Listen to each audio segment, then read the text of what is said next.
Bom, para quem é novo nesse espaço, a Simbiosque, ela é uma comunidade de aprendizagem virtual que foi criada para promover um ambiente de trocas e de aprendizagem entre lideranças das mais de 250 organizações da sociedade civil que participam aqui da nossa comunidade hoje, com foco específico em desenvolvimento institucional. Essa é uma iniciativa idealizada e realizada pela Pacto, Organizações Regenerativas. E o encontro de hoje, que é o Symbiotic Talks, são encontros abertos de inspiração para a gente discutir com pessoas convidadas, assuntos, cases e temáticas relacionadas aí aos desafios que as organizações vivem. Eu sou Bia Mendes Chaves, eu sou facilitadora aqui dos espaços da Simbiosque e também consultora associada à Pacto. Para a gente começar, acho que primeiro para contextualizar um pouco o encontro de hoje, a gente tem falado muito, principalmente aí no segundo semestre, né, se aproximando, sobre a temática do planejamento estratégico, né? E planejar para muitas organizações, principalmente da sociedade civil, pode ser um movimento muito desafiador. é, Traz aí, levanta questões que são muito caras para as organizações, mas muitas vezes é esse movimento que abre caminhos para a gente conseguir se reorganizar e seguir em frente com mais consistência. E é sobre isso que a gente vai conversar hoje com a Cássia Caneco, que é diretora executiva do Instituto Polis, e com o Sérgio Sampaio, que é sócio fundador da Pacto. Acho que vale contar aqui para vocês que há cerca de 3 anos o Instituto Polis fez um processo de planejamento que foi facilitado pela Pacto, e a ideia é olhar um pouco para essa experiência a partir dos nossos super convidados, da gente explorar um pouco como é que o planejamento ele pode ser cultivado como um processo vivo, como um processo responsivo, aí que apoie o fortalecimento das organizações da sociedade civil.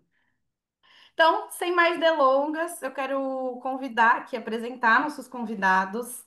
A Cássia Caneco é atriz, pedagoga, produtora cultural, cogestora do Espaço de Artes Pretas de Sapopemba, coordenadora da Escola de Cidadania e diretora executiva do Instituto Polis. Atua em temas relacionados ao direito à cultura e justiça social para pessoas negras LGBTQIAPN+, e periféricas. Coordenou a pesquisa Presença Negra nos Espaços Públicos e o projeto Educação Patrimonial Antirracista, com foco nos monumentos da cidade de São Paulo, e ministra ciclos formativos na área de gênero, raça e direito à cidade. Cássia, seja muito bem-vinda e obrigada por topar aqui o nosso convite. E também quero convidar aqui para a nossa roda virtual Sérgio Sampaio, que é sócio fundador da Pacto, atua há mais de 20 anos como facilitador em processos de planejamento estratégico e desenvolvimento organizacional, junto a diversas organizações públicas da sociedade civil. O Sérgio é mestre em Administração Pública e Governo pela FGV e facilitador formado pela H+K, Desenvolvimento Humano. Sérgio, obrigada por topar o convite de estar aqui com a gente também. Bom, vamos lá, vamos começar então. Eu preparei aqui algumas perguntas para a gente fazer esse bate-bola, mas quero desde já convidar todo mundo que está aqui assistindo esse encontro para deixar perguntas no chat, para, enfim, a gente fazer de fato um bate-bola, tá bom? Para a gente começar, acho que começando pelo começo, né, que é o próprio conceito aí que a gente vai explorar no encontro de hoje, que é a questão do planejamento estratégico. Esse termo, planejamento estratégico, ele costuma gerar reações que são muito mistas, né, nas organizações da sociedade civil. E isso talvez tenha um pouco a ver com a origem desse conceito, dessa ideia de se planejar, que vem de contextos que são muito empresariais e principalmente contextos, né, militares, que tinham aí o objetivo da gente conseguir ter previsibilidade, da gente conseguir ter competitividade dentro do contexto em que esse conceito surgiu. No campo social, porém, quando a gente fala de planejamento, a gente olha para dinâmicas relacionadas, né, à coletividade e principalmente a geração de impacto, né? O momento que as organizações se perguntam como é que a gente consegue atender ao nosso propósito, como é que a gente alcança o máximo de impacto que a gente pode gerar aqui no território que a gente atua. Como é que vocês enxergam o papel do planejamento nesse contexto, né? O que que muda quando o planejamento ele é incorporado por organizações da sociedade civil?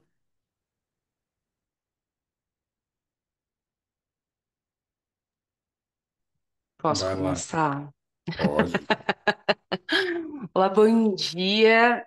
Estou muito feliz de encontrar vocês. Eu não tenho conseguido acompanhar os encontros da Symbiotic Talks. É, enfim, vida muito maluca. Eu não coloquei no meu planejamento de começo de ano e errei rude, porque eu acho que muitos dos temas que vocês têm discutido ajudariam parte da minha vida, assim. Sobretudo desde a pandemia, né, gente? Que a gente está vivendo o caos do caos, assim. É, Bom, muito obrigada, Bia, pela organização. Disse no privado, volto a dizer aqui, me sinto segura com a tua condução. É, E você estava dizendo de como é que a gente enxerga essa história de planejamento estratégico, né? Dentro do Polis, o Polis tem um histórico já de fazer planejamentos estratégicos, né? Por conta das pessoas que o constituíram, mas também porque sempre entendeu isso como uma ferramenta de alinhamento político, de alinhamento estratégico. Nós temos sempre fomos compostos, se é que dá para dizer assim, né, de múltiplas pessoas que vinham de múltiplos lugares. Então, o planejamento estratégico sempre foi o momento de fazer esses alinhamentos, assim. Eu também venho do movimento social. Então, eu venho do movimento de moradia, venho do movimento cultural, e planejamento estratégico nesse sentido também é tática de guerra, no sentido de que a gente se organiza, a gente se municiza para entrar em combate mesmo, né? Para a gente fazer os alinhamentos necessários. Então, é, dos lugares onde eu vim, pensar planejamento estratégico não tem sido uma coisa que a gente vê de maneira negativa, não, ainda que tenha. Essa raiz mais bélica, a gente entende que é nesses momentos em que a gente organiza a nossa força política, onde a gente para sonhar junto, para pensar são as prioridades da nossa agenda, quem são os atores com os quais a gente pode contar. Então, nesse sentido, é um momento muito rico, assim, né, ah, de potência e de também enxergar, que eu acho que talvez seja esse lugar das dificuldades de enxergar onde estão as nossas vulnerabilidades, né?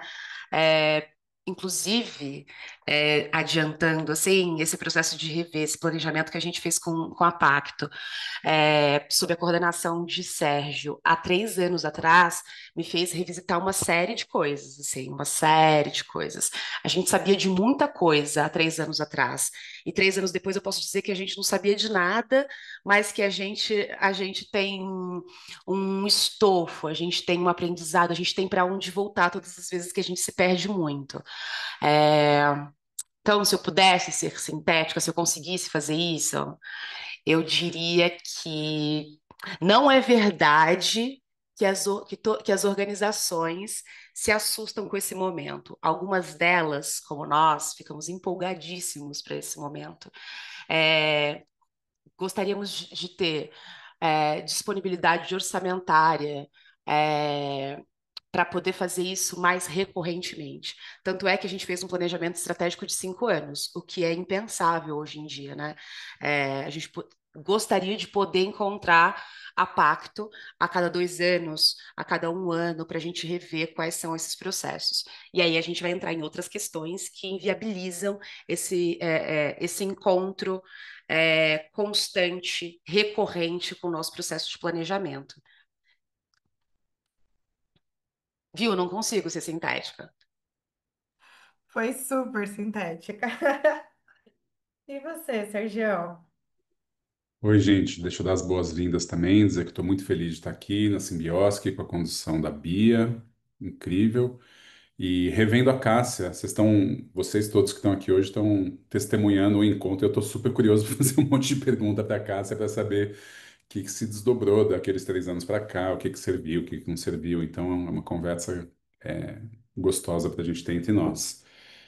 Estou feliz também de ver tanta gente aqui interessada no tema. Até recomendaria se vocês pudessem colocar do lado do seu nome o nome da organização que você faz parte, para gente, para todos vocês saberem, né, quem está nessa sala e a gente entender um pouco melhor. E, e achei muito feliz a escolha, o convite do Polis, né? O Polis talvez seja das organizações da sociedade civil mais é, emblemáticas e talvez antigas do campo, né? Quantos anos já tem o Polis, Cássia? Polis tem 38. Então, é muito legal fazer essa conversa com o Polis.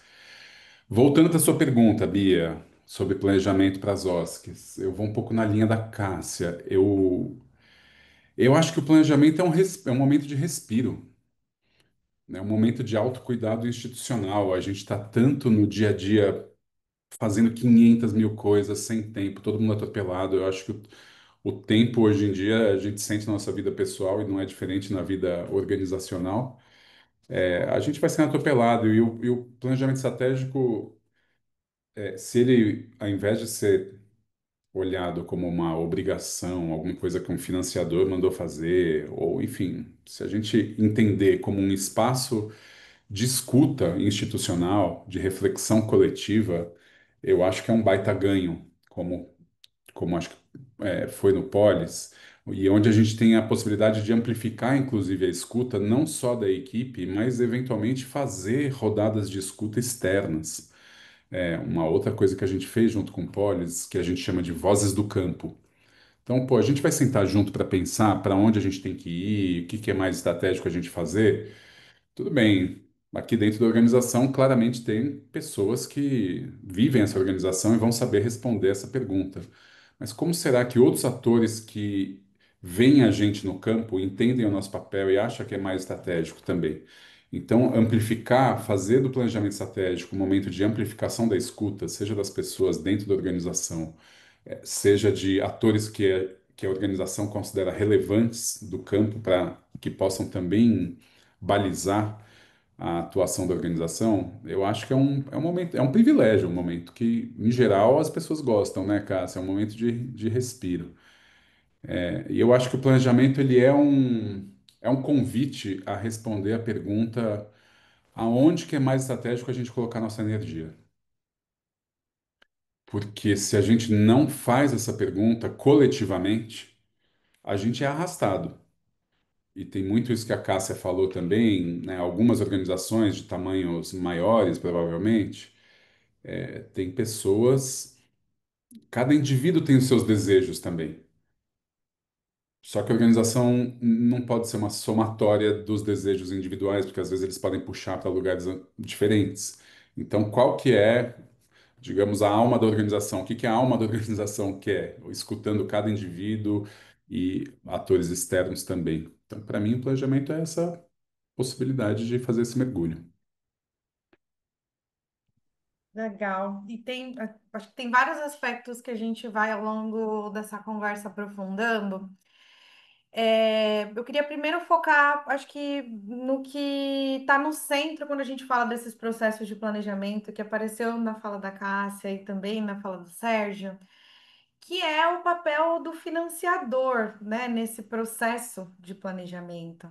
Então, a maior parte das organizações da sociedade civil opera em contextos de dependência financeira, né, por parte aí da filantropia e também de pressão por resultados que são definidos por essa filantropia, né? Essa filantropia se planeja, define o que quer alcançar no médio e no longo prazo e acaba definindo muitas vezes o que as organizações também vão fazer durante aí esses ciclos de 4 anos, de 5 anos, enfim. E isso, em certa medida, acho que respinga, né, nesses processos internos de planejamento, Sérgio, acho que responde uma parte da pergunta de onde é mais estratégico alocar recurso, ao mesmo tempo que corre um risco de ficar um processo que atende mais à necessidade externa, mais ao desejo do outro e de onde está o recurso, do que de fato à missão da organização, ao propósito de existência. Como é que vocês enxergam assim essa questão? E acho que mais do que como vocês enxergam esse dilema, como é que as organizações, como é que o planejamento estratégico pode fortalecer a autonomia das organizações e a capacidade dessas organizações de definir suas próprias prioridades? Assim, queria que vocês falassem um pouquinho sobre isso. Eu ia falar, duvido você começar, Sérgio. Mentira, mas eu posso. É, você está falando sem microfone. É, Eu falei que você acertou. Vai lá.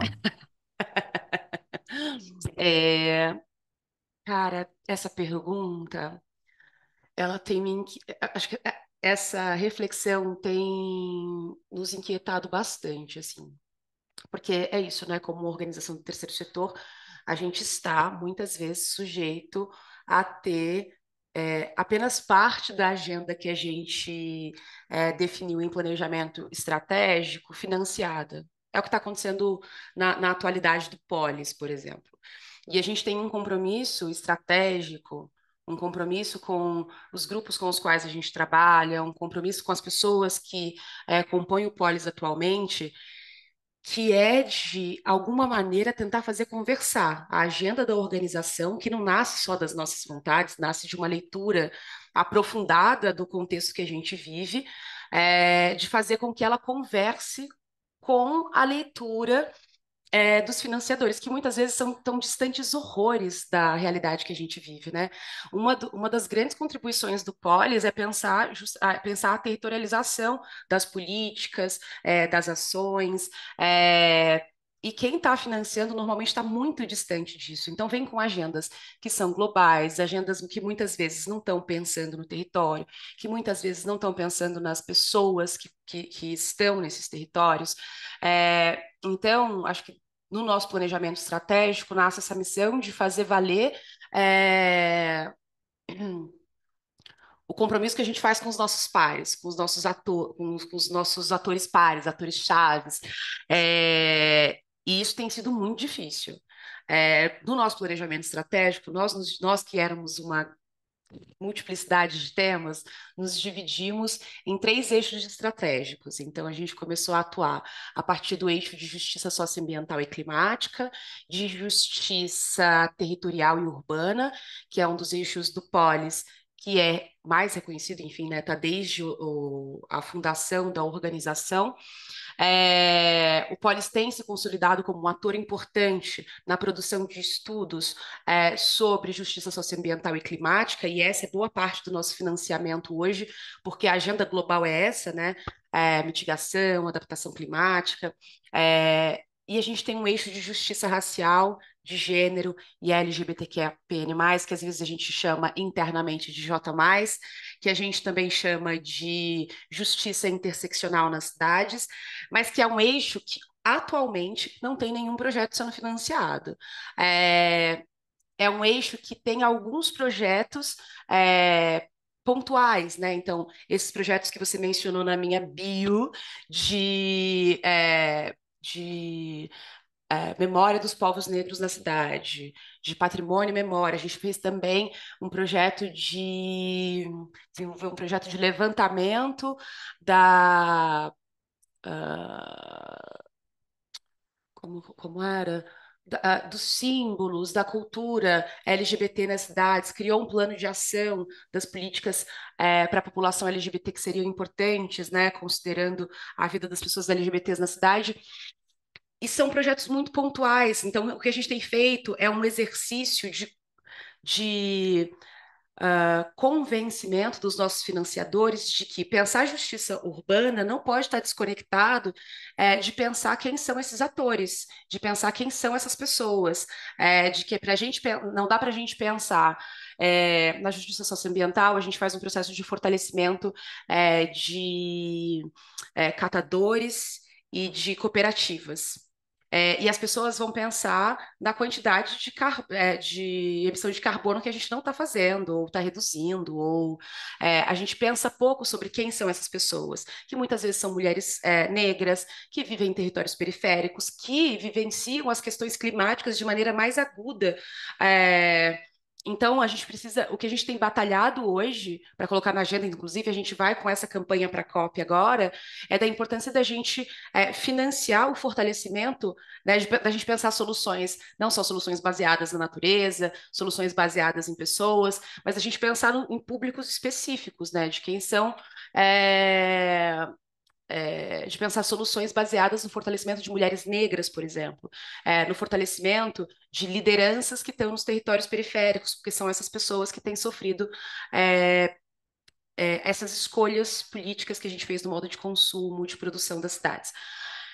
Então, é um processo de convencimento que acontece de muitas maneiras, às vezes a partir do embate das campanhas que a gente faz, e às vezes a partir de um processo de apaixonamento da ideia que a gente está fazendo. Então, a gente passou recentemente por um processo de adequação de narrativa, de construção de pitch deck, de treinamento da nossa equipe para fazer esse processo de mostrar, a partir dos dados, inclusive que a gente produz, quem são essas pessoas que precisam ser financiadas, fortalecidas e que o Polis é um ator estratégico, por conta das nossas expertises, das nossas metodologias, dos atores com os quais a gente conversa. Então, é importante que o Polis seja financiado também a partir desse eixo, porque a gente acredita que a justiça se dá nas cidades a partir também dessa aposta política. E aí a gente falou da guerra lá no começo, são essas estratégias muitas que são movimentadas, assim. E são estratégias para fora do Polis, a gente conversou muito isso quando a gente estava durante o nosso processo de planejamento com o Sérgio. O que é que o Polis é? Para fora da. Como é que era? Era da porta para fora do polis, da porta para dentro do polis. E aí a gente percebe que às vezes tem essa cisão muito nítida. Como é que a gente se posiciona fora, o que que a gente demanda fora, quais são as agendas que a gente defende. E tem momentos que a gente precisa fazer esses processos de convencimento dentro da própria organização.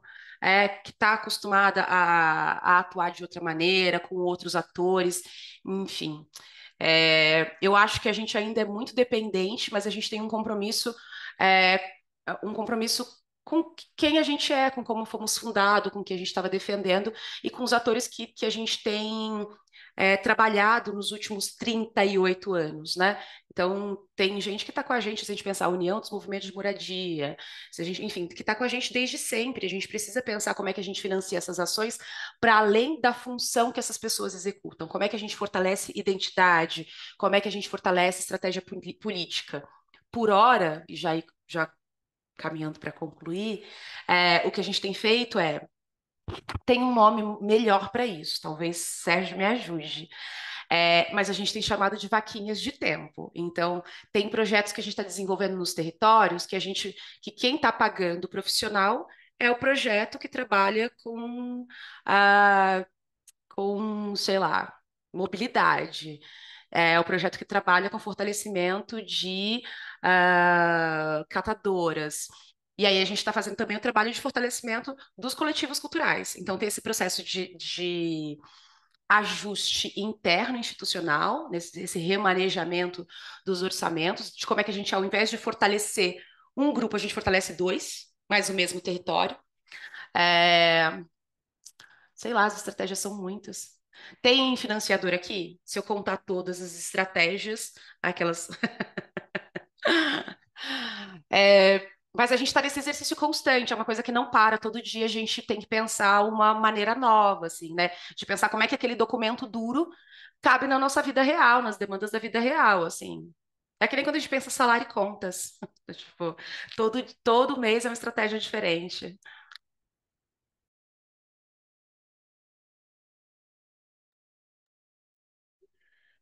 Vou seguir aqui na caça, embora eu quisesse ficar ouvindo mais como é que você.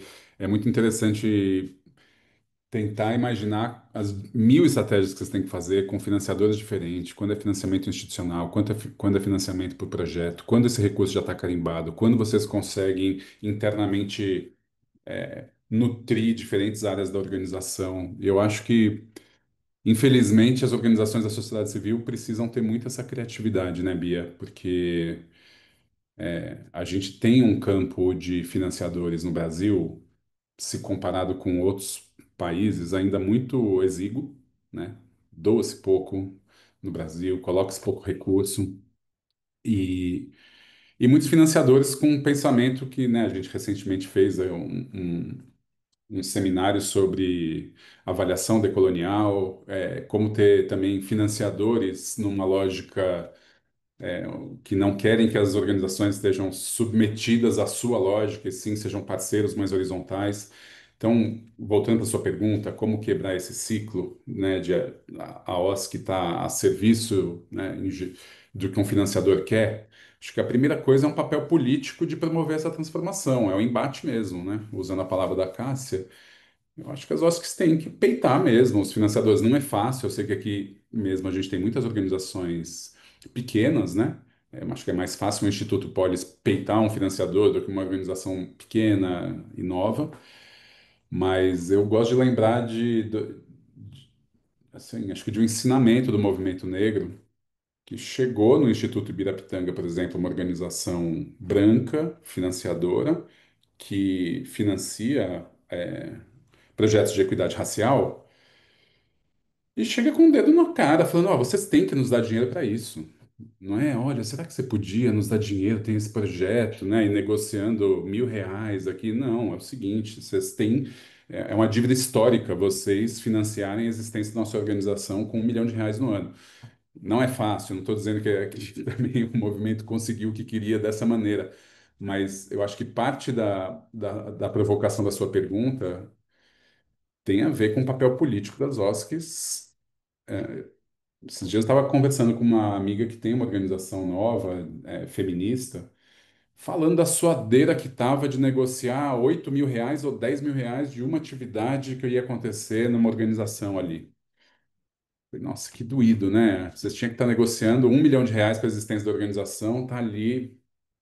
Mas, enfim, voltando um pouco para a sua pergunta do financiamento no planejamento estratégico. Eu tenho um aspecto que eu acho que é muito positivo dos financiadores. Os financiadores provocam as organizações a falar: não, legal, tudo bem, eu posso te dar o recurso, mas qual é a sua narrativa de transformação? Qual é a sua aposta? Não, a gente quer justiça climática, não sei o quê. Legal, mas o que vocês estão objetivando? Quais são os resultados? Qual é a estratégia de vocês? E muitas vezes as organizações não estão com essa narrativa organizada. Eu acho que muito do trabalho que a gente faz, por vezes eu falo, nossa, a organização, na verdade, nem pensou em coisas novas. O que ela fez foi organizar aquilo que ela já faz numa narrativa, expressar de uma maneira, olha, é isso, se você der o recurso para a gente vai investir nessas três estratégias junto com esses públicos para gerar essa entrega para a sociedade, imaginando que a gente vai ter esse resultado porque a gente quer aquele impacto, né? Fazer uma narrativa, como eu acabei de narrar, por exemplo, uma teoria de mudança. Então, eu acho que os financiadores, de certa maneira, sabe, quando você tem que fazer aquela tarefa que fala, putz, agora a gente tem que parar e fazer, acho que isso é bem-vindo, ajuda a organização a fazer uma narrativa da sua aposta de transformação. E só mais uma coisa, eu acho que os financiadores não estão postos, né? Nem as estratégias. Então vamos dar um passo para trás. Estamos no momento do planejamento estratégico onde a gente está pensando aonde é mais estratégico colocar nessa energia. E uma das perguntas que nos ajudam a responder a essa é aonde tem recurso disponível? Então, a Cássia, assim como muitas outras organizações, mencionou, putz, o dinheiro do mundo hoje está nas mudanças climáticas. Bom, legal, tem aí uma inteligência da organização. Pegar um projeto LGBTQIA+, na cidade de São Paulo, bicho, o recurso está na mudança climática. Qual é, qual é a nossa narrativa que pega isso também, que pode interessar o financiador e sem fazer com que a organização tenha que se moldar aonde está o recurso, mas também né, conseguindo casar narrativas que puxem para aquilo que é um olhar importante da organização.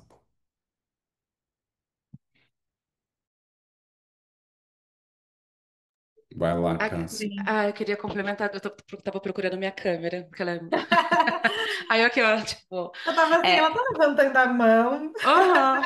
Tava meio desesperada com medo de a gente cortar. Não, achei muito interessante isso que o Sérgio diz, né, da nossa expertise, é, em pegar os temas que a gente trabalha, as agendas que a gente já tem consolidadas, que a gente acredita que vão provocar uma mudança no mundo, e fazer esse processo de leitura para entender como é que as questões climáticas impactam esse grupo, impactam essa agenda, e eu acho que a gente faz isso. Acho que por isso é importante dizer que, embora a gente tenha três eixos e que o eixo de justiça racial atualmente não tenha nenhum projeto, isso não quer dizer que as iniciativas do eixo, né, a nossa agenda do eixo não esteja sendo fortalecida. Justamente porque os projetos eles acontecem de maneira interseccionada, a gente está fortalecendo os territórios, são os grupos que trabalham, então a gente tem feito esse processo de é, cara, é muito legal ter um planejamento, que é uma base de dados mesmo, que você vai fazendo leituras e costuras possíveis, né? Então, em muitos momentos a gente olha para aquele planejamento de 3 anos atrás e fala assim: ah, então a gente disse isso por causa disso, e essa nova narrativa é possível a partir do que a gente já construiu, não estou inventando nada novo. Se trata de uma combinação, de uma recombinação mesmo de estratégias, de um modo de pensar. Às vezes a gente está mais maduros agora para fazer análises que a gente não podia fazer antes, né? Então, os três eixos do Polis estão atuando atualmente, estão funcionando atualmente. No entanto, a gente não tem financiamentos diretamente à pauta de raça, de gênero, inclusive porque o Polis, por conta de ser uma organização, lida como uma organização branca. Né? Não é uma organização do movimento negro que defende apenas as questões, porque aí eu tô pensando que é tudo, né? Mas enfim. É, Mas a nossa realidade tem mudado. E isso, inclusive, foi um dos exercícios que a gente fez. Hoje, 55% da população polis é de pessoas negras, né? E a gente deve ter um número muito parecido de pessoas não héteras também. A gente é uma ditadura agora. Aquelas...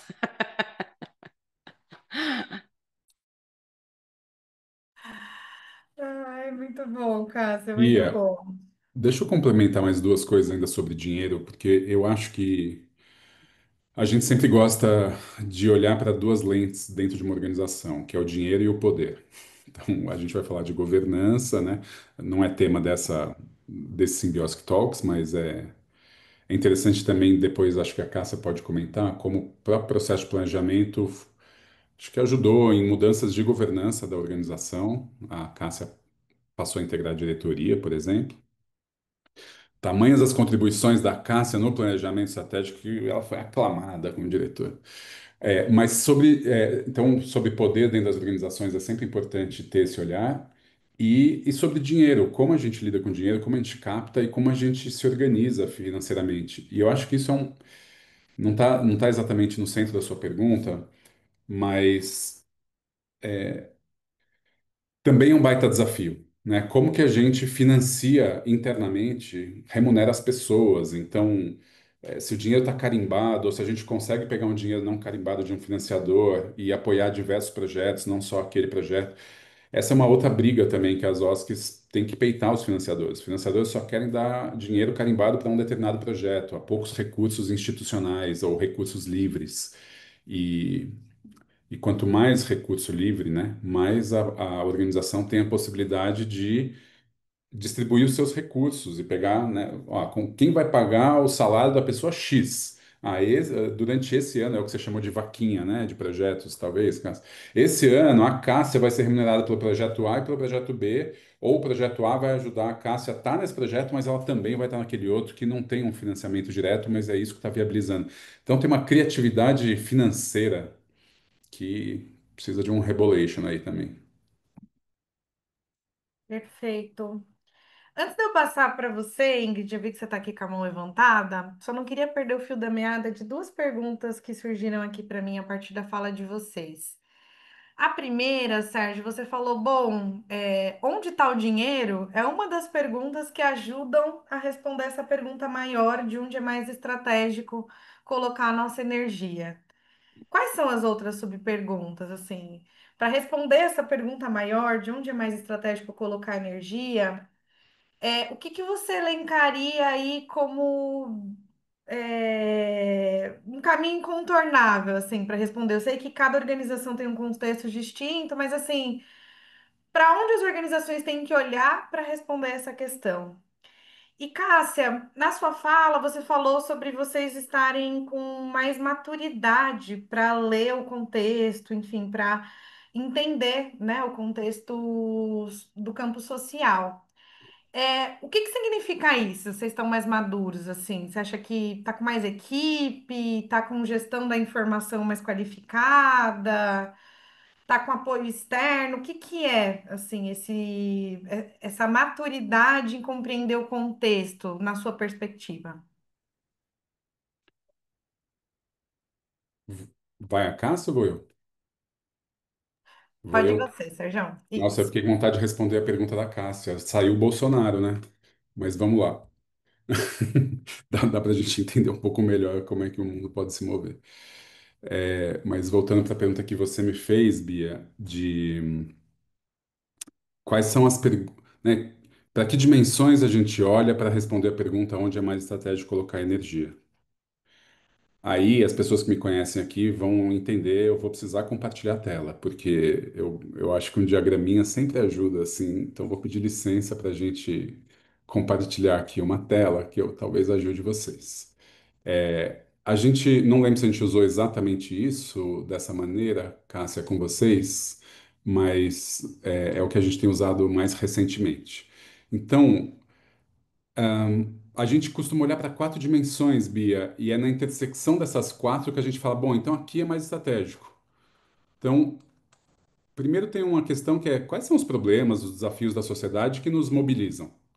Aí você vai ter uma organização mais ambientalista, uma organização do movimento negro, organização LGBT, de saúde, de educação, não importa qual é o campo, cada organização está enxergando uma série de desafios para os quais, né, do que o mundo precisa. A gente quer gerar transformação aonde? Né?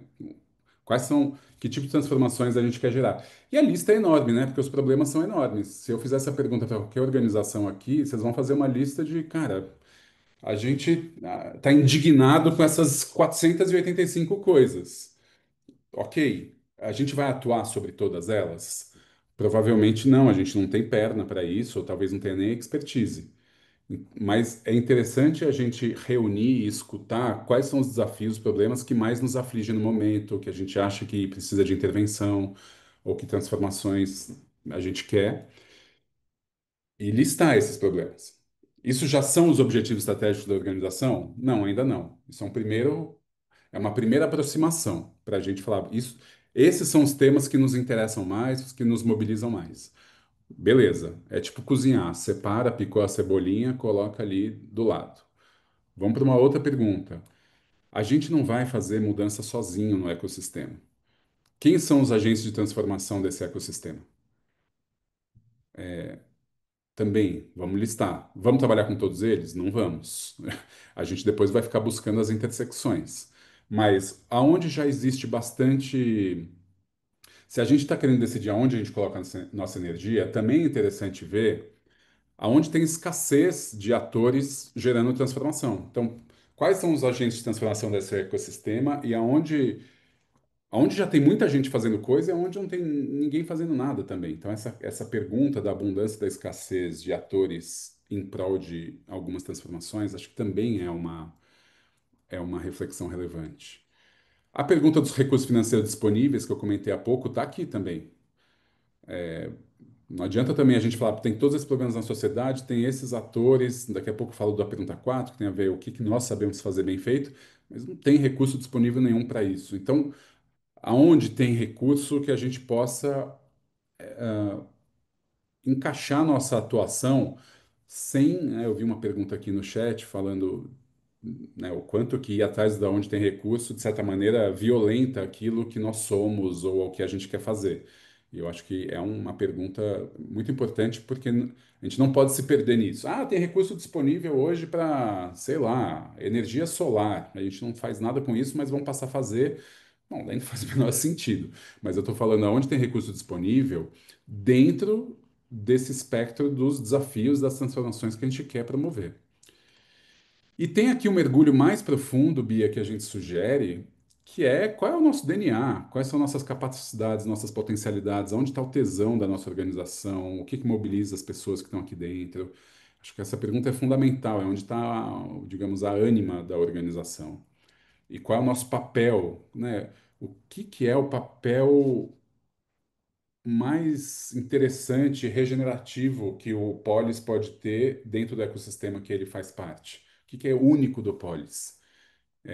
Essa é uma pergunta que é legal fazer tanto para a equipe quanto naquele processo de vozes do campo, né? Onde a gente também ouve o que que os atores do campo acham que é o nosso papel. E aí, se a gente percorre um pouco essas quatro dimensões, vai meio que surgindo naturalmente aonde tem uma força de intersecção. Fala, cara, aqui realmente tem. Foi mais ou menos assim, né, Cássia, que a gente depreendeu os três grandes eixos os quatro grandes eixos do Polis. Porque é desse diagrama aqui, Bia, e depois eu posso voltar a isso, que eu acho que sai um painel estratégico com os objetivos estratégicos, né? Com as transformações que a gente quer gerar na sociedade. Aqui eu estou pegando um exemplo de uma organização que trabalha com população LGBT+. Enfim, Amei. Amei desde já. Obrigada, Sérgio. E você, Cássia? Eu fiquei passeando no gráfico mais bonito que a Pacto tem agora. Ô, Sérgio, ela É, falou que o dela não era tão bonito assim, tá? mas é porque, tipo assim, as pessoas estavam se apropriando das ferramentas. O nosso planejamento foi pós-pandemia, 2022. A gente estava ainda. Olha só, Sérgio, se for compartilhar com a galera, eu vou pedir também. Então, vamos lá. O Sérgio falou uma coisa interessante. Não eram três eixos, eram quatro eixos. A gente tinha tem também um eixo de fortalecimento institucional. E por que que eu disse que a gente está mais maduros agora? Porque eu lembro que a gente brincou, e aí eu fiquei muito feliz de ver a Ive aqui, porque a Ive sofreu com a gente junto com o Sérgio. Ai, gente, foi caos. Cássia, o seu áudio ficou mudo repentinamente. Ai, faz Voltou. tempo, é o microfone, Não, depois desculpa. que você falou da Ivy. Ive, muito legal te encontrar. Porque Sérgio e Ive sofreram tanto com a gente. Porque o que que acontece? Quando a gente não sabe quem que a gente fica muito. E a gente estava nesse momento, né? Então, por que que eu digo que a gente está mais maduros? Porque eu acho que a gente sabe quem que a gente é agora, depois desse processo de transição do Instituto Polis. Depois de 2020, aí vocês vão lembrar, o AMA Psique, que é um parceiro com o qual a gente é, tem feito algumas consultorias também, faz um estudo das OSCs, da entrada de pessoas negras dentro da organização, né? E isso acontece sobretudo depois do caso de George Floyd. Isso não quer dizer que na história do Polis não tiveram pessoas negras, não tiveram pessoas negras em cargos de liderança, mas elas nunca foram maioria da organização. É, e a partir de 2020, essa realidade começa a mudar. Então, quando a Pacto chega dentro do Polis, a gente encontra, eles encontram, um grupo que está tentando entender quem que é essa nova identidade do Polis, quem são essas pessoas, o que que elas fazem, por que que elas estão juntas, o que que elas querem fazer juntas, quais são as agendas prioritárias, e isso gera muita bateção de cabeça, do tipo assim, cara. E aí eu lembro que a gente traduzia isso dizendo uma coisa, a gente falava assim, a gente não sabe nem o que que o Polis faz agora, porque o Polis passou por um processo de uma federalização, assim, né? Cada coordenador é, fazia sua captação, implementava o projeto como acreditava e não tinha um processo de ordenamento institucional que organizasse essa narrativa comum, essa agenda comum do Polis, embora a pauta sempre fosse justiça urbana e territorial. É, e aí a gente falava assim, a gente quer aprender. Eu lembro que uma das primeiras oficinas a gente quer aprender a dizer para nossa mãe o que que a gente faz. Porque quando eu dizia que o meu trabalho ia fazer eu viajar, minha mãe ficava muito assustada. Tipo assim, mano, o que que essa menina tá fazendo? Ah, trabalha com direitos humanos. Tá, mas que direito e que humano? O que que você tá fazendo? É muito difícil explicar. Ah, mas você dá aula. Ah, mas o que que é? Aí eu fiz assim, não sei, mãe, a gente faz muitas coisas, porque a gente não tem dinheiro, então a gente se desdobra. Já organizei livros, já fiz facilitação de atividade, a gente faz tudo. Então, tipo assim, é muito difícil de falar o que que a gente faz no dia a dia. E porque é difícil da gente saber quem a gente é difícil da gente pensar como é que a gente age, para a gente lapidar as nossas ferramentas, qual que é a nossa agenda, a nossa intenção no mundo. Então, a Pacto chega para ajudar a gente a se olhar. Quem que a gente é agora? Quem que é esse novo corpo polis, né? Depois de 33 anos de história. A gente, né, tipo, o Polis nasceu de um grupo de idealistas uspianos. O Polis hoje é composto por pessoas que vieram. Imagina, cara, na minha apresentação, você começou dizendo: a Cássia é atriz, produtora cultural, aonde que eu ia caber no Polis, né? As pessoas chegavam no Polis por conta do trabalho com direito, com arquitetura e urbanismo, enfim. E hoje a gente tem uma multiplicidade de formações, de cidades, estados, racial, de gênero, eh, enfim, de toda sorte de diversidade. E aí foi com isso que a Pacto se deparou. Eu acho que nem nós, nem a Pactos, ao final desse processo de planejamento, tínhamos noção do quanto esse processo de planejamento seria importante para a gente se firmar quem a gente é hoje, para a gente atuar nas frentes que a gente atua hoje. Então, quando eu digo que a gente está mais madura, é porque eu acho que a gente começou a olhar para as agendas que a gente atua a partir de uma outra perspectiva, a pensar qual é a nossa. A gente foi olhar de novo para a nossa missão, para como a gente se apresenta, a gente foi olhar para os nossos valores. E os valores do Polis não necessariamente mudaram, mas eles se ampliaram, começaram a ser outros também, né? Os atores com os quais a gente conversa, essa coisa interessante, né, do Vozes do Campo, porque o Polis era visto muito assim, tipo, para as pessoas que estavam chegando no Polis, pessoas muito jovens, o Polis tem uma equipe muito jovem hoje, a gente inclusive está querendo envelhecer, né? Porque, ai, meu Deus do céu. Mas as pessoas não sabiam, às vezes, nem quem era o Polis, assim. E aí eu ouvia as vozes do campo de outros atores, de outros lugares. Perdão. É, que essas pessoas que estavam chegando validavam foi importante. Então, para eu que estava eu estou no Polis há 6, 7 anos, ouvi a Evaniza Rodrigues, que faz parte, né, que é uma das lideranças do movimento que me formou, foi muito importante. A gente vê lideranças de movimento negro validando a atuação do Polis, foi muito importante para as pessoas negras que chegaram no Polis e falaram assim, essa instituição branca aí tá querendo falar com terené, terené. E aí hoje as pessoas não falam assim, não dá para falar que o Polis é só uma organização branca, não dá mesmo. Então a gente está nesse processo E, cara, e tudo começou nesse movimento de sacar quem que a gente é, quais são as nossas potencialidades juntos e quais são as nossas ausências. Desde o nosso planejamento estratégico, a gente teve que fazer uma série de consultorias, porque surgiu um monte de treta depois que o Sérgio saiu de lá. Um monte de treta. Um monte. Foram caóticas, porque tinham coisas que não estavam resolvidas e a gente encontrou nesse planejamento, e teve outras que a gente antecipou, sabia que ia acontecer. Então, a gente foi fazer consultorias, a gente foi fazer democracia profunda, comunicação não violenta. A gente foi fazer. Cara, a gente foi fazer muita coisa. A gente foi fazer oficina de letramento racial. A gente tem um processo constante agora de formações em vários temas sobre juventude, sobre raça, sobre gênero, sobre rounds. Então, o Sérgio veio para dar trabalho, mas eu acho que veio para a gente, a Pacto veio para deixar a gente maior também. E aí, por isso que eu trago esse lugar da maturidade. Eu acho que a gente tem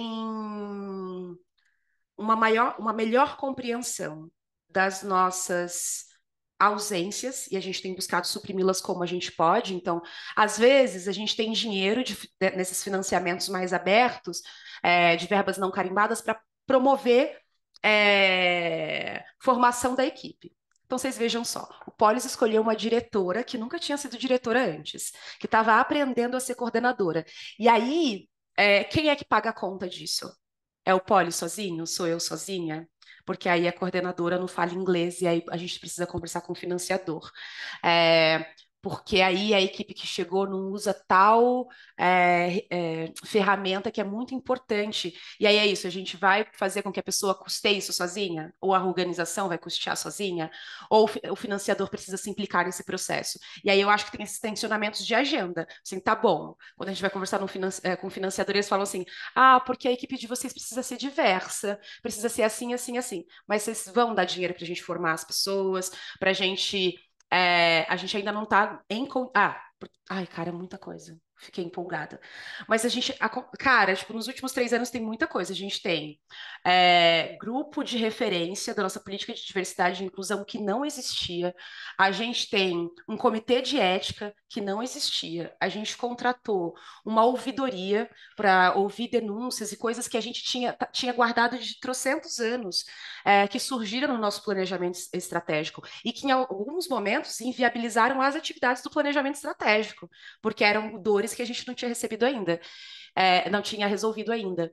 A gente começou a fazer parte de um grupo que a Ford Foundation estava financiando a gente, que estava financiando, que é de fortalecimento de organizações que estão trabalhando com raça, gênero, e nós não somos financiados pela Ford atualmente. Mas por conta dessa nossa movimentação, nós fomos chamados. Então, a gente não estava sendo financiado com dinheiro, né? Estrito senso lá, mas a gente tinha as nossas viagens custeadas, a gente tinha formação, a gente teve consultoria paga. Então, às vezes, o subsídio para a nossa agenda vem a partir de recursos humanos, recursos financeiros, recursos muitos, assim. É, E eu acho que a gente pecou no nosso planejamento estratégico, pacto, Ive, Friso, Sérgio Sampaio, de não prever um retorno, porque agora eu estou aqui, tipo, muito empolgada, porque eu queria contar para vocês tudo o que aconteceu depois. É, e como a gente criou uma para acompanhar esse planejamento estratégico, a gente criou uma Sistemática de planilha, monitoramento, planilha. uma planilha, nossa, monstruosa, muitas linhas, muitas coisas, é, que era assustadora num primeiro momento e que a gente tem conseguido alimentar, faz muito sentido alimentar uma planilha que a gente fez há 3 anos atrás. Tem feito muito sentido inserir novas linhas de metas, de entregas, e aí, por que que eu tô madura, né? Tipo assim, 3 anos eu virei adulta. Porque quando a gente olhou aquela planilha, a gente fala assim, cara, nunca que isso vai dar conta da complexidade que é uma organização e o que a gente está vivendo. É, e eu não sei se deu, mas é que, tipo assim, tem sido tão importante, toda vez que a gente se perde muito, voltar para ela, é, toda vez que a gente não sabe o que fazer, voltar para ela. E quando a gente sabe, voltar para ela e falar assim, olha. Então é isso. A gente reacionou o nosso conselho deliberativo. A gente não estava encontrando as pessoas, a gente estava fazendo só os encontros da Assembleia e a gente voltou com o nosso conselho deliberativo. Então muitas coisas aconteceram nesses últimos 3 anos que fortaleceram a organização. Na pauta de raça e gênero, porque aí não é só os números, não é só o que a gente conta para fora da instituição, mas dentro da instituição, como é que as pessoas se sentem hoje. É, a gente tem um plano de cargos e salários dentro de uma organização. Ixi, gente, vou passar assim. A gente tem um plano de cargos e salários, a gente tem uma política de diversidade, enfim, a gente tem várias políticas agora.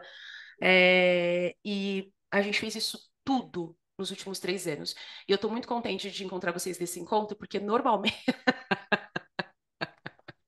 não é uma autopromoção, mas é porque normalmente a gente fica lidando no dia a dia com as batalhas que a gente perde. Então, eu estou no processo de ativação do eixo J+, que eu estou falando com muitos financiadores e todo mundo está dizendo assim, a gente conversa depois da COP, ou não vai dar agora.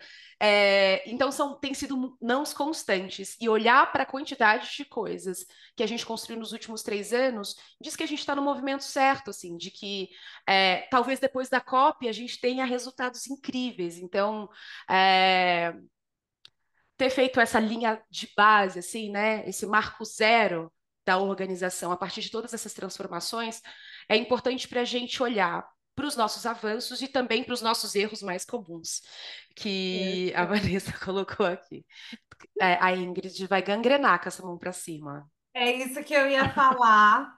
Acho que, assim, a fala de vocês abre muitas portas. A gente com certeza vai precisar de uma segunda rodada, assim, para escutá-los. E eu quero, Cássia, que a gente olhe um pouco, acho que para esse balanço, assim, né, de erros, de acertos. Mas antes da gente entrar nesse bloco, eu queria passar a palavra para a Ingrid. Ingrid, desculpa pela demora, vou passar para você. Mas você viu como é que Gente, estava eu nem aqui, né? sabia se eu podia levantar a mão, se a gente Com está fazendo certeza, com certeza, um esse bloco debate é assim, nosso.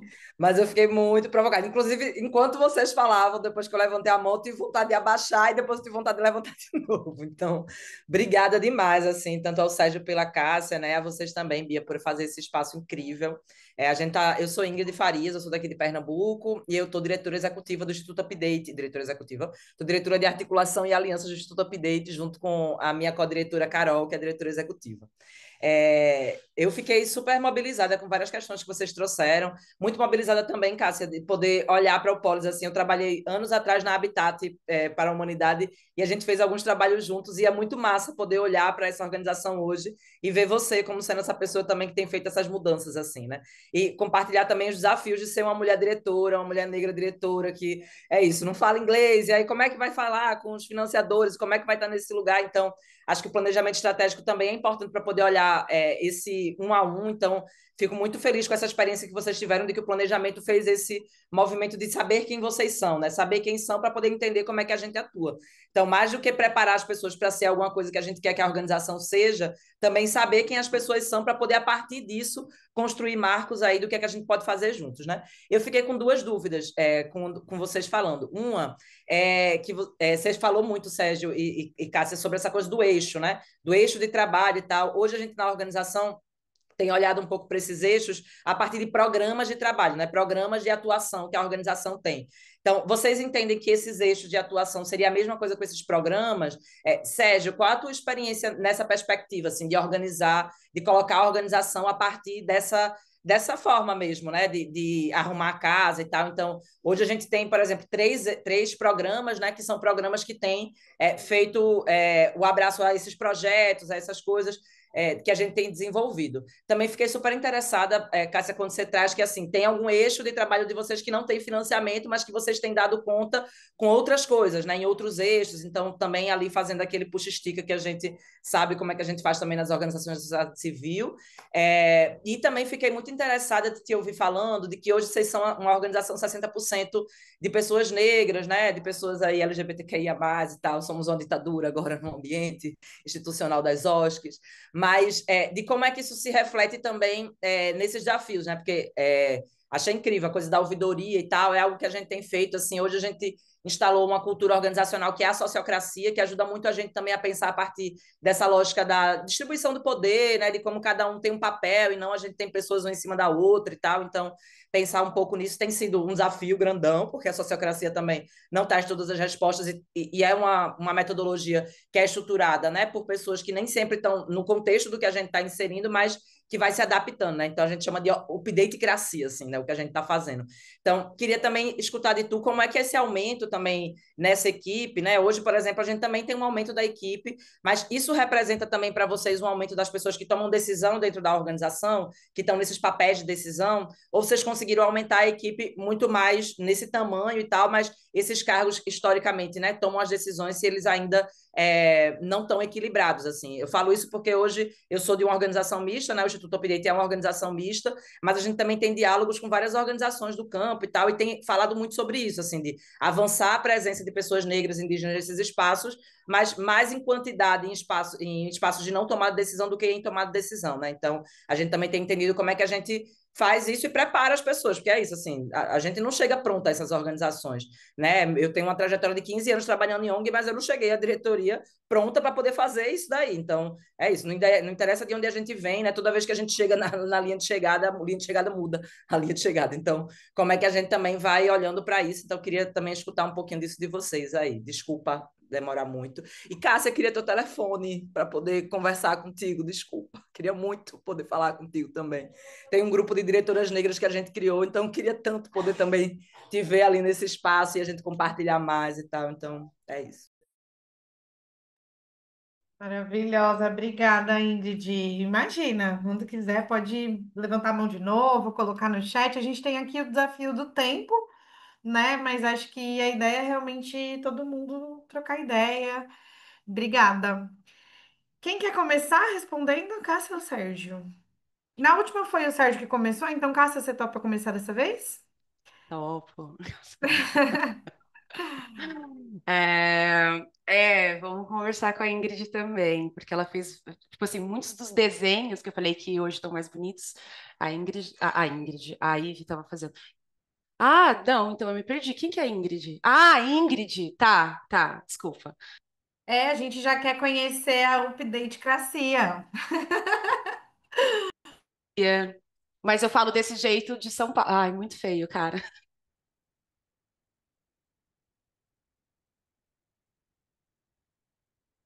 Ah, ficou mudo de novo, Cássia. Desculpa. Até porque agora a gente do Poli está com a parceria com a SOS Corpo, então. Ah, é as mais maravilhosas de Pernambuco. Aham. Então a gente vai continuar se encontrando. E aí, quando o Ingrid for falar, aí eu quero estar aqui também. É, tá. Você tinha perguntado sobre como é que a gente. Como é que essa entrada de pessoas negras dentro da organização tem se traduzido em postos de liderança, em lugares de decisão? Não tem, ainda. A gente está num movimento de. E é isso, né? Depois que eu virei diretor, ai, gente, é muita coisa. Eu entrei no Polis a partir de uma reivindicação de um projeto. Eu era jovem de projeto quando eu entrei no Polis. Fazia parte de um projeto que o Polis coordenava, chamado, junto com outras 7 organizações em 4 cidades brasileiras: Recife, São Paulo, Rio de Janeiro e Distrito Federal. E aí a galera, os jovens estavam assim: poxa vida, toda vez que vocês colocam educador para falar com a gente, vocês pegam esses orçamentos, esses financiamentos lá fora, e aí vocês querem falar da nossa realidade, falar dos territórios, falar das cidades, mas todos os educadores são brancos. Isso acontecia mais em São Paulo, Recife não acontecia, Recife não acontecia e DF também não. É, e aí, tipo assim, trocava, o educador saía trabalhar em outro projeto, isso acontecia de novo.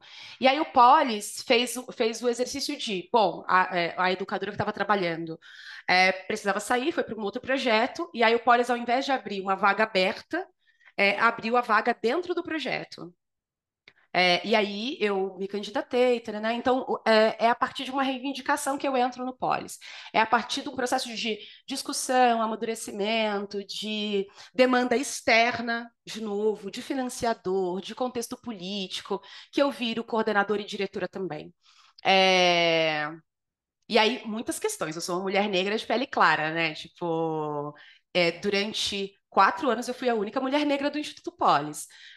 Não da história do Polis, mas da história recente do Polis. Então, muitas questões. Então, quando a gente faz essa movimentação de uma hora para outra, vrum, em 2 anos, a gente começa a transformar a instituição.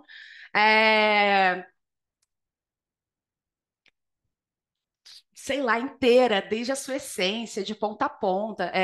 Isso faz com que uma série de questões aconteçam. Então, não é que a Cássia virou diretora e todas as coisas mudaram, porque eu não tenho, eu sozinha não teria força política para isso. Eu estou chegando, eu estou aprendendo, a gente sempre fala assim, não é só o inglês que eu não falo, a gente precisa aprender a falar o branquês, o financiês, a gente precisa aprender a falar muitas línguas para ocupar esse espaço. Então, não tem a ver também com eu ter sustentação dentro da organização para pautar junto comigo essas mudanças estruturais. Então, eu tenho comigo um colegiado de diretores bastante comprometido, né? A gente é uma diretoria com 3 pessoas, então eu tenho Henrique, que começa esse processo de mudanças institucionais ainda no mandato anterior, e aí entra junto comigo, nesse novo mandato que a gente está fazendo agora, inclusive estou finalizando, do ano que vem, o Rodrigo. Então, juntos a gente constrói, que vejam só, uma diretoria nordestina LGBT, né, mas eu sou a única pessoa negra. São dois homens gays brancos. É, mas é engraçado, né, a gente pensar, né, dessas pessoas que vêm do Nordeste ou que viveram muito tempo no Nordeste, que estão aqui em São Paulo pautando cidade. Tá bom, tô atenta. Aí, então não tem se traduzido, não. As pessoas que estão entrando no Polis, elas entravam todas para trabalhar nesses cargos. Essa foi uma das reivindicações e discussões que eu fiz durante o planejamento estratégico. Fiz assim, gente, eu não sei nem como assinar meus e-mails. Às vezes eu coloco educadora, às vezes pesquisadora do Polis. Às vezes a gente não sabe nem assinar e-mail, a gente não sabe nem que cargo que a gente tem ainda. Isso surge no planejamento, surge também na consultoria que a gente fez depois com a democracia profunda. É, então a gente começa a criar então um plano de cargos e salários para entender onde é que as pessoas estão. E é tudo gente, é tudo ficção, né? Tipo, porque a gente cria uma régua interna que é uma ficção, mas que todo mundo é, pelo menos as regras de progressão começam a ficar nítidas para todo mundo. A gente começa todo mundo a jogar o mesmo jogo, porque antes não era assim. Eu falei, cada coordenador tinha o seu próprio critério de progressão, de pagamento. Antes, no Polis, os pagamentos não eram nem os mesmos. Só agora isso é possível, né? A gente está passando por um processo, depois desses. E aí é isso, estou falando de uma mudança de 3 anos. É, que começa antes, mas que é mais expressiva agora. A partir dessas políticas todas, as pessoas estão num processo de progressão que eu tenho na minha equipe agora quem faz o processo de animação do eixo J mais comigo são 3 pessoas que, tendo financiamento, precisam virar coordenadoras, porque, tipo assim, de acordo com a nossa ficção, a nossa régua de progressão, elas já estão prontas, e agora é um limite financeiro. É, então, tipo assim, e a gente tem feito esses ajustes. A gente anualmente faz um censo polis para tentar entender a distribuição desses cargos, para tentar entender a distribuição etária, de gênero, racial, de formação, e aí a gente vai adequando as nossas forças. Então, a gente conseguiu no ano passado um financiamento que conseguiu fazer com que a gente formasse as pessoas. Então, as pessoas diziam: olha, a partir do processo de avaliação, a minha necessidade de desenvolvimento técnico, socioemocional, é essa. A pessoa pleiteava um curso e a gente financiava a formação. Todas as pessoas do Polis puderam, no ano passado e também agora em 2025, fazer 2 formações para o desenvolvimento delas a partir da meta que elas têm, né? Tipo, do plano de desenvolvimento individual que elas têm. Ah, e eu acho que muito em breve essa realidade muda. E a gente tem feito isso. Então, a gente tem um grupo muito jovem, a gente precisa de pessoas mais sêniores. A gente tem um grupo de muitas mulheres, talvez a gente precise de mais homens. A gente não tem homens negros dentro da instituição. Onde é que estão esses homens? Por que a gente não está contratando? E aí a gente foi, nos nossos últimos processos seletivos, a gente contratou homens negros para os cargos de coordenação. Então, tipo assim, essa nova representação em cargos de liderança, de decisão, poder, tarará, ela é do último ano, assim, dá para dizer. Porque eu, descontando a minha participação, né? Ah, e aí eu tenho lideranças de jovens, mulheres negras que, tipo assim, estão a uma oportunidade disso acontecer também, porque é a nossa próxima. É o gap que a gente tem agora, sabe? É a ausência que a gente percebe agora. Ai, não sei, me perdi. Mas vocês entenderam, né? Tipo, Deu. não tá expressivo ainda, a gente não tá representando como a gente gostaria, mas a gente tem consciência disso. A gente tem um monte de documento mostrando isso. Então a gente apresenta isso para as pessoas. Olha, a realidade é Vamos essa, ajuda a gente a aqui. mudar. Perfeito, perfeita. Ingrid, eu vou te passar meu telefone. E você, Sergião?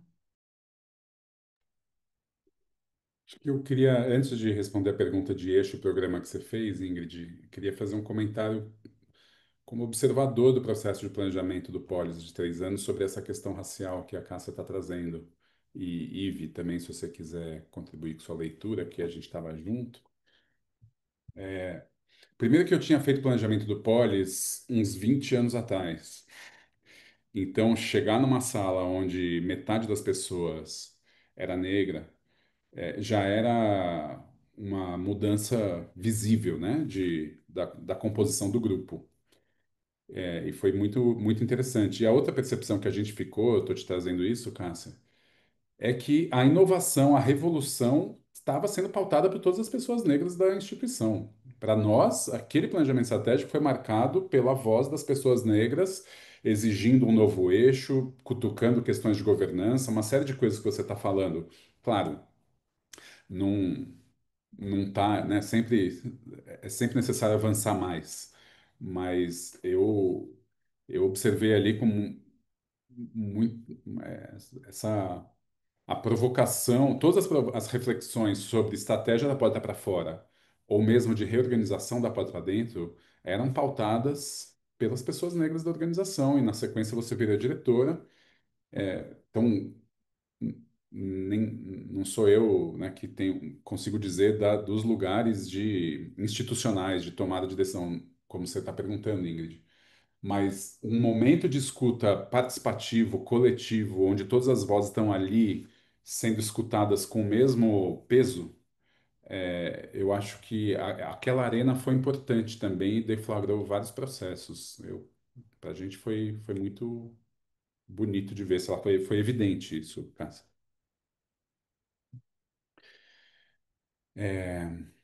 Sobre a sua pergunta, Ingrid, de eixo programa, gente, eu acho que a gente vai chamando de nome, né? Os nomes que estão na moda, eixo, programa, espinha dorsal, blá blá blá. Eu acho que a gente não pode se perder no nome. A gente tem que pensar na função. Qual é a função que esse eixo está dizendo? Esse eixo está aqui, ou esse objetivo está aqui, esse programa está aqui, a gente está batizando do nome que for, mas é o quê? E para mim a função é quais são as transformações que a organização está desejando fazer na sociedade.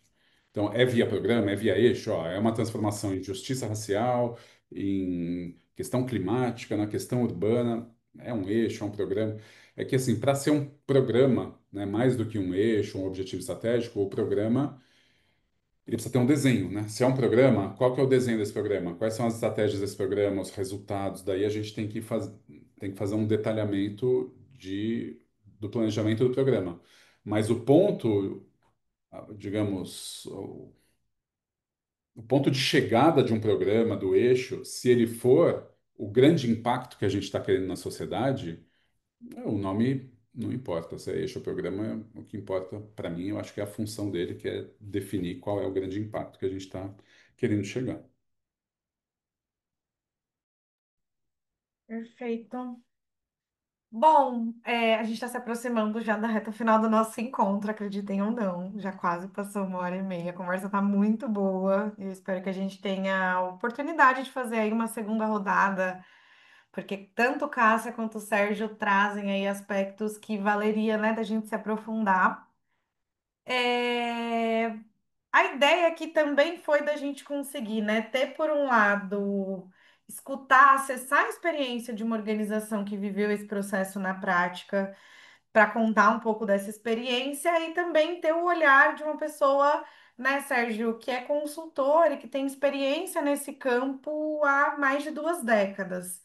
Então, acho que agora eu vou direcionar um pouco uma pergunta para cada um, trazendo essas contribuições mais centrais, né? Essas forças que vocês trazem, que são muito complementares. Sérgio, entrando numa camada mais prática, assim, mais mão na massa. Quando a gente fala de planejamento, e como você mesmo traz, falando da natureza colaborativa do processo do Polis, a gente tem muitas formas e métodos e templates e arranjos possíveis para fazer um planejamento, né? Desde processos que são mais estruturados até essas abordagens mais orgânicas, e muito se fala, né, sobre OKR, teoria de mudança, tem um universo de possibilidades. Na sua experiência, o que que tem funcionado melhor, assim, o que que abordagens têm se mostrado mais aderentes à realidade das organizações da sociedade civil. E aí entrando num campo assim mais, é, acho que é isso, técnico mesmo da coisa. O que que você acha que é a roupagem que veste melhor assim para o perfil das organizações da sociedade civil? E Cássia, queria ouvir mais sobre a experiência do Polis, e aí eu acho que passando por três dimensões centrais, assim. A primeira é como que esse processo começa? Então, que necessidades que apontaram que vocês precisaram de um planejamento? Erros e acertos do percurso. Então, se você puder sintetizar assim, três grandes aprendizados, assim, três grandes momentos que marcaram esse processo, quais seriam? E o que que fica de legado, assim? Então, como começa, qual que é o meio e o que que fica de legado desse percurso na experiência de vocês? E aí, sabendo, gente, eu trago perguntas complexas, a gente tem pouco tempo, mas a ideia é que vocês passem por esses pontos, pelo menos nesses minutinhos finais. Sérgio, começa? Pode ser?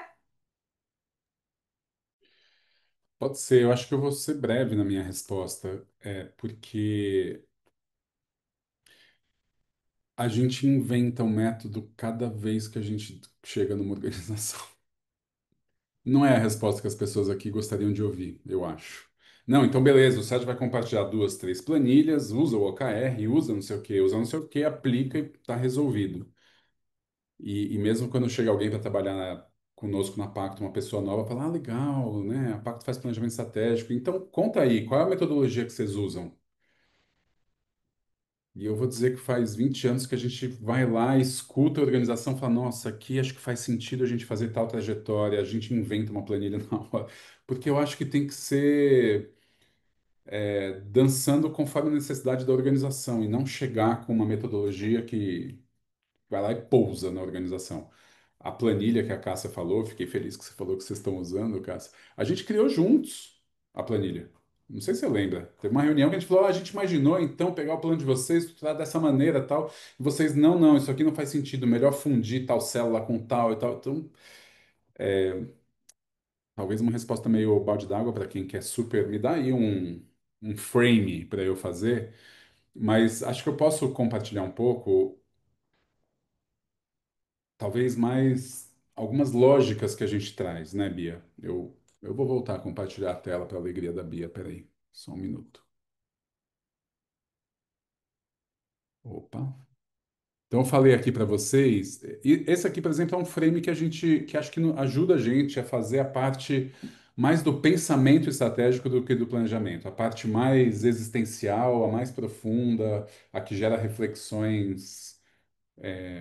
Putz, essa é a parte que eu pessoalmente mais gosto. É a hora que a gente senta em volta da fogueira para falar do que é o mais sagrado da organização. Agora, em torno disso tem muitas subperguntas, né? Tem muitas coisas que você pode aprofundar de conversa em torno dessas quatro dimensões. A partir dessas quatro dimensões, você começa a ir mais para um planejamento já um pouco mais tático, que é, bom, então se é aqui que a gente vai colocar energia, como que a gente organiza isso em torno de programas, eixos, objetivos, né? Como a Ingrid estava trazendo. Então a gente coloca aqui os quatro grandes objetivos estratégicos, cinco, três, não são 22, tá, pessoal? São quatro, cinco, três. É uma coisa. Não dá, a gente quer mudar o mundo todo, mas né, é importante a organização fazer escolhas, né? O planejamento estratégico, responder a pergunta aonde a gente vai colocar energia, é também a escolha, onde a gente vai priorizar e para que a gente vai dizer não. Então, escolher grandes objetivos, grandes eixos de transformação é uma coisa importante. Daí a gente vem para as estratégias de atuação. De certa maneira, a gente pula aqui dessa linha de cima dos objetivos, a gente pula para as estratégias. Então, que aqui é para gerar aquelas transformações, o que que a gente faz de verdade?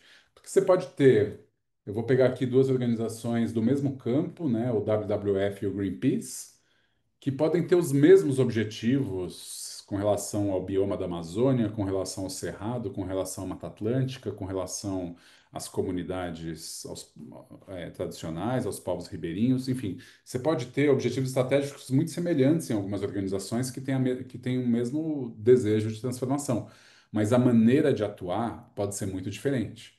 O Greenpeace vai com sangue nos olhos para cima do governo e das empresas, que é um jeito muito diferente do WWF fazer a sua intervenção no mundo. Então, quais são as estratégias de atuação daquela organização? Bom, a gente vai produzir conhecimento, a gente vai fazer advocacy, a gente vai fazer atendimento direto de uma população, a gente vai fazer mobilização, a gente vai, enfim, organizar um pouco o fazer da organização são as estratégias de atuação na nossa leitura. E essas estratégias de atuação, elas estão em diálogo com os agentes de transformação que a gente selecionou. Vocês lembram dessa pergunta também, né? Com quem a gente vai trabalhar? Quem a gente vai fortalecer? Quem a gente acredita que pode multiplicar esse trabalho? E aí a gente vai para essa fatia do meio desse. Isso aqui é muito uma teoria de mudança institucional, né? Cada estratégia de atuação dessa gera que produtos, que entregas. E cada produto e cada entrega gera que resultado primário. Opa, tá errado aqui. Primários. E cada resultado primário gera que resultado secundário. Agora, e esse resultado secundário deve chegar àquele impacto. Não é uma, não é um diagrama que eu morra de amores totalmente, porque ele tem uma lógica um pouco linear, né, de peça de dominó. Se eu fizer isso, vai chegar naquilo, naquilo vai chegar naquilo outro, que vai chegar naquele impacto. E a realidade é muito mais complexa. Mas, de certa maneira, ajuda a organizar a narrativa. Acho que não pode ser reducionista. Com o Polis, talvez a gente não tenha feito esse trabalho de resultados primários e secundários, não estou lembrado, Cássia. Acho que a gente ajudou a organizar mais os eixos, as estratégias e os produtos, mas acho que fez a planilha onde, para cada projeto, vocês falariam, né, dos resultados. E depois disso, né, depois desse diagrama, a gente vai para uma planilha, que daí organiza o dia a dia, num tático mais operacional, né? E eu acho que essa planilha, a gente gosta de fazer uma planilha que tem uma matriz entre o objetivo e as estratégias de atuação. Se eu cruzo o que eu faço com os objetivos, então, se eu coloco, digamos, nas linhas as estratégias de atuação e nas colunas os objetivos estratégicos, o que que dá na intersecção? Esses resultados intermediários, os projetos, eles nascem dessa intersecção. E essa é um outro instrumento que a gente usou, por exemplo, no Policy, que eu acho que foi interessante. Vou parar porque usei muito tempo já. Não, excelente, Sérgio. Acho que só para ser enfrisado o que você fala, eu escuto que o planejamento ele pode ser dividido nessas três dimensões, né? Então, olhar um pouco mais para a identidade de onde é mais estratégico colocar energia e por que fazemos o que fazemos. Depois, uma camada mais tática, né? De o que que a gente vai fazer, como a gente vai fazer, com quem a gente vai fazer. E aí, esse terceiro nível mais operacional, que é essa planilha que você menciona, assim. É por aí, se a gente for tentar organizar em caixinhas, que eu sei que não é aí o mais esperado. Legal. Cássia, com você, eu sei que a pergunta tá enorme para o nosso tempo. Desde já, tá? Quem precisar sair, esse encontro vai ficar gravado e será disponibilizado no canal do YouTube da Simbiosque, tá? Eu vou deixar a Cássia fazer a fala dela completa e provavelmente a gente passa aí uns 5 minutinhos, tá bom? Vai lá, Cássia. Vou tentar fazer uma fala curta. Vamos ver.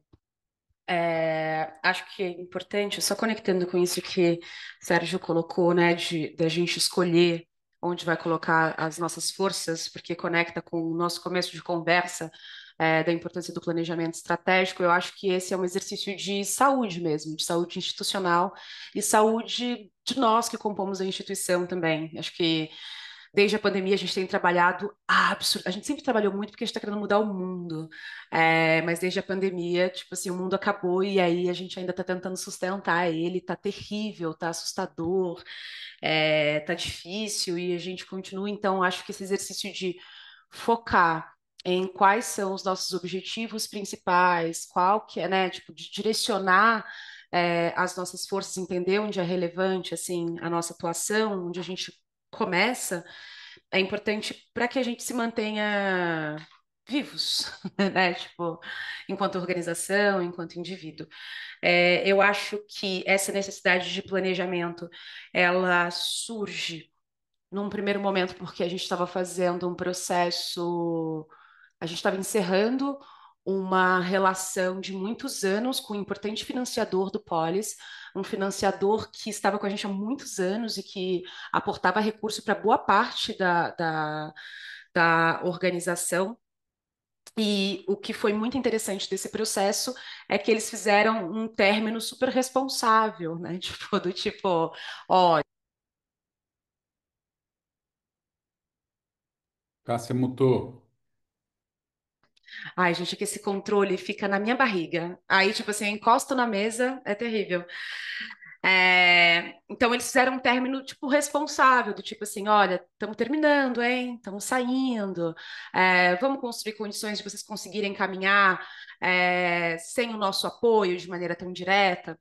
É, então, surge desse processo da gente olhar, de repente, a nossa continuidade sem esse importante valor, né? Tipo assim, era, tipo, eu não lembro qual que era o montante, né? Mas eles deviam financiar 70% das nossas ações, assim.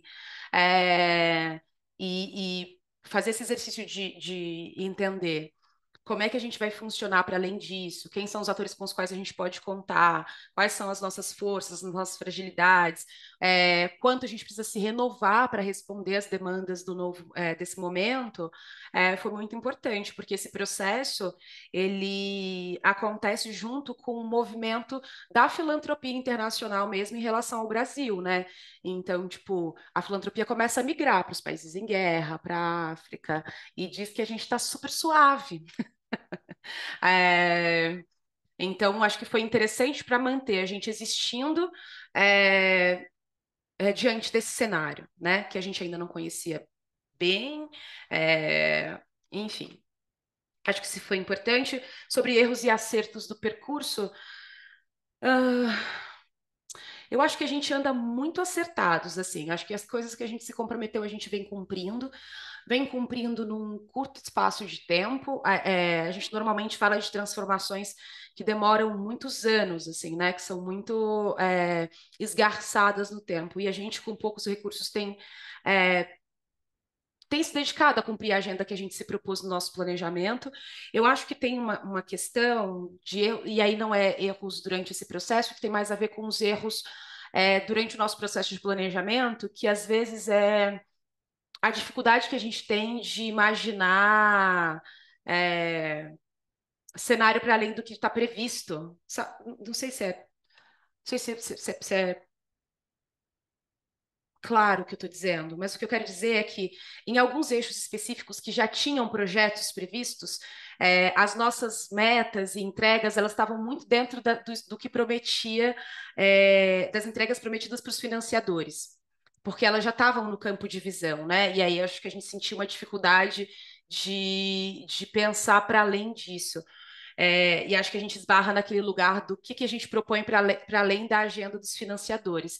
Então, a gente teve maior liberdade de atuação, justamente nos eixos que a gente tinha menos coisas estabelecidas. Então, o eixo de fortalecimento institucional é um dos eixos onde a gente mais entregou com menos recurso, e assim como o eixo de justiça racial, de gênero, porque também tem isso, né? A gente não estava amarrado às entregas, a gente estava fazendo esse exercício de estica e puxa.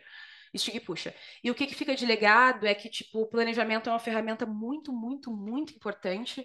É, eu comecei já dizendo do quanto eu sou entusiasta desse planejamento, porque ele me ajudou a existir dentro da organização. É, eu comecei uma diretoria, né? Tipo assim, eu comecei 2 meses depois que a gente finalizou esse processo, eu acho. Sabe quando você começa com um mapa? Então, eu já arrumei várias confusões do tipo assim, não, vocês não estão lendo o planejamento estratégico corretamente, deixa eu ensinar o que significa cada um desses eixos, porque era o meu lugar de segurança, né? Tipo, então, é, nesse lugar, nesse mundo novo, o planejamento estratégico foi o lugar que foi orientando os meus passos, e que tem orientado também os passos de quem vem chegando na organização, porque a gente parte do pressuposto de que todo mundo se preparou igualmente para chegar onde a gente está, só porque a gente está no mesmo lugar, né? É, E eu percebo quando o planejamento estratégico orienta a atuação das pessoas dentro do Polis, como faz elas se sentirem pertencentes a esse lugar, assim. Acho que isso fica de legado para o Polis, sabe? E acho que fica como missão a nossa a necessidade da gente fazer um outro. Esse negócio de 5 anos, a gente fez um planejamento 23, 22, aqui a gente finalizou em 23, né?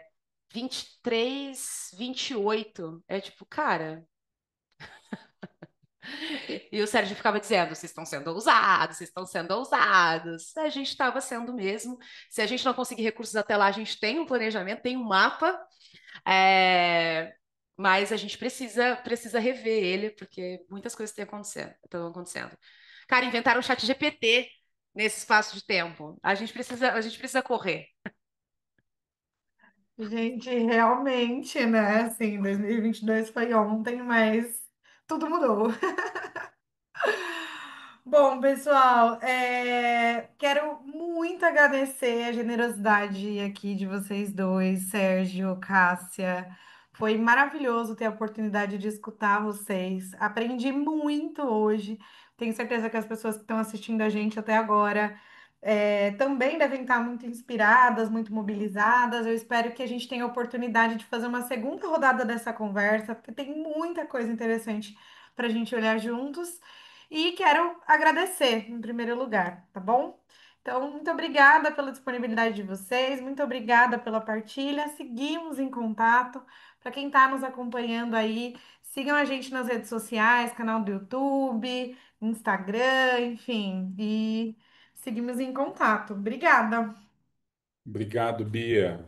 Muito Cássia, fiquei obrigada. super com vontade de saber mais de como vocês estão. Depois a gente marca uma conversa, Vamos, por favor. Se Olha, cuidem. Um beijo. uma conversa que abriu muitas conversas. Sigamos. Sigamos. Tchau, tchau, gente. Obrigada, gente. Quem puder abrir o microfone para dar aquele tchau pra gente, agradeço. Tchau, tchau. Tchau, Muito grata, pessoal. foi Tchau, Bom ótimo. gente. dia. Obrigada. Tchau, tchau. Obrigada. Tchau, gratidão.